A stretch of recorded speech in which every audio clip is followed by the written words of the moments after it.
جیسے آپ نے کہا جو آپ کے ریچولز ہیں یہ بھی ریچول کا پارٹ ہے. طواف ایک طواف زیارت ہے اور دوسرا طواف وداع کرتے ہیں ہم, اور پھر عمرے کے ساتھ بھی جو طواف ہوتا ہے وہ.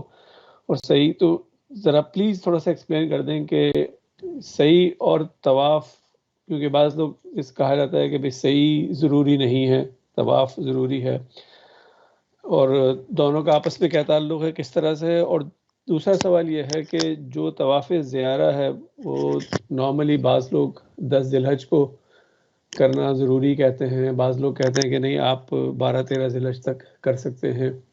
تو اس کو صحیح پوزیشن کس طرح سے آپ دیکھتے ہیں, اگر اس کو پلیز ایکسپلین کر دیں, بہت شکریہ. دیکھیے جو صحیح ہے وہ اصل میں سیدنا اسماعیل علیہ السلام کی جو قربان گاہ تھی, سیدنا اسماعیل علیہ السلام کو بھی اس وقت سیدنا ابراہیم علیہ السلام کو ایک خواب دکھایا گیا, اور آپ نے اس خواب کی عملی تعبیر کر کے اللہ تعالیٰ سے اپنی انابت کا اظہار کیا.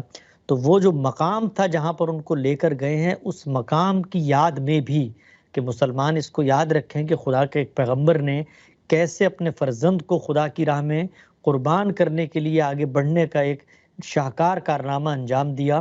اس جگہ کو بھی علامت بنا دیا ہے.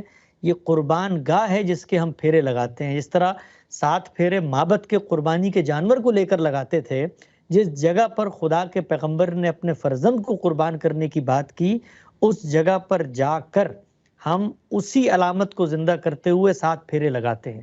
یعنی وہاں پر جانور کو ارد گرد گھمایا جاتا تھا, وہ جگہ جہاں پر قربانی کی جانی تھی سیدنا اسماعیل علیہ السلام کی, اس جگہ پر جا کر ہم اپنی اس صحیح کے ذریعے, یعنی ہم چل کے یہ میسج دیتے ہیں کہ ہم اس قربان گاہ کے بھی پھیرے لگا رہے ہیں. تو صحیح وہاں پر کی جاتی ہے, اور اس کا مقصد یہ ہے.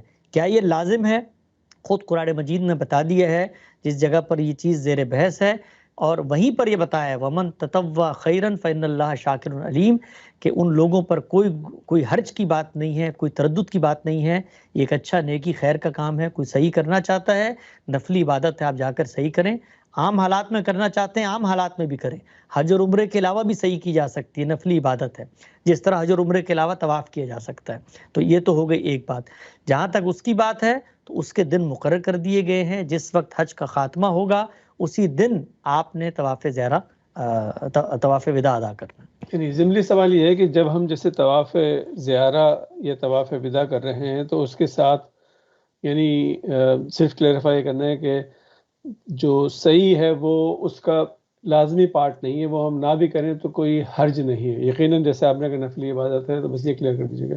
جی ہاں, صحیح جو ہے وہ ایک نفل عبادت ہے, اور نفل عبادت کے اندر یہ اصول اور قاعدہ طے کر دیا گیا ہے کہ نفلی عبادات آپ کی ثوابدید پر ہیں, آپ ادا کریں گے, اللہ تعالیٰ آپ کو اس کا اجر دیں گے.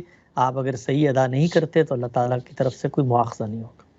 اچھا, تو جی جو دوسری بات آپ نے کی کہ 10 ذی الحج کو جو آپ نے کہا وہ کیا لازمی ہے, یعنی 10 ذی الحج کو کرنا سنت میں مقرر کر دیا گیا. اچھا.